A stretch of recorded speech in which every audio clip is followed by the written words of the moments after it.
Did Soviet propaganda hide the truth of Leningrad's siege?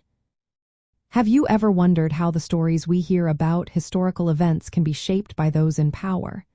Today, we will look at the Siege of Leningrad and the role of Soviet propaganda during this time. The siege lasted from September 1941 to January 1944. It was a brutal blockade conducted by German and Finnish forces.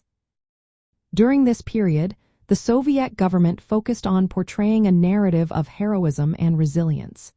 They emphasized the bravery of the citizens and the Red Army, presenting the siege as a symbol of Soviet strength.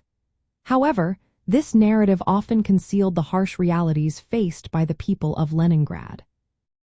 The siege resulted in the deaths of approximately 1,600,000 to 2 million people, mostly civilians.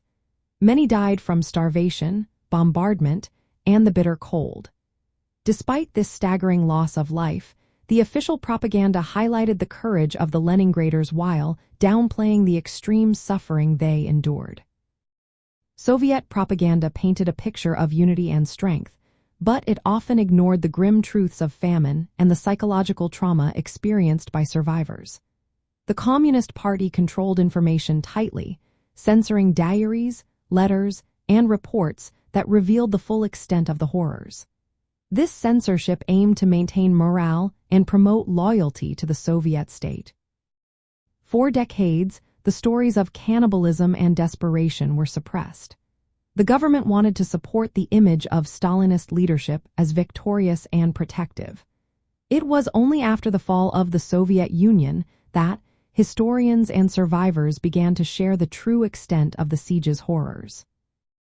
Newly available documents and personal accounts have shown that the siege was not just a military blockade but also a form of genocide inflicted by the Nazis. The Soviet regime's repression of dissent within the city compounded the suffering. Understanding the role of Soviet propaganda is essential for grasping how information was managed during World War II. It highlights the contrast between the official state narratives and the lived experiences of those in Leningrad. This perspective offers a more complete picture of the siege's impact on the city and its people. In summary, Soviet propaganda did hide the full truth of Leningrad's siege. By focusing on heroism and victory, it suppressed the scale of human suffering and starvation experienced by the city's population during this major European front operation of World War II.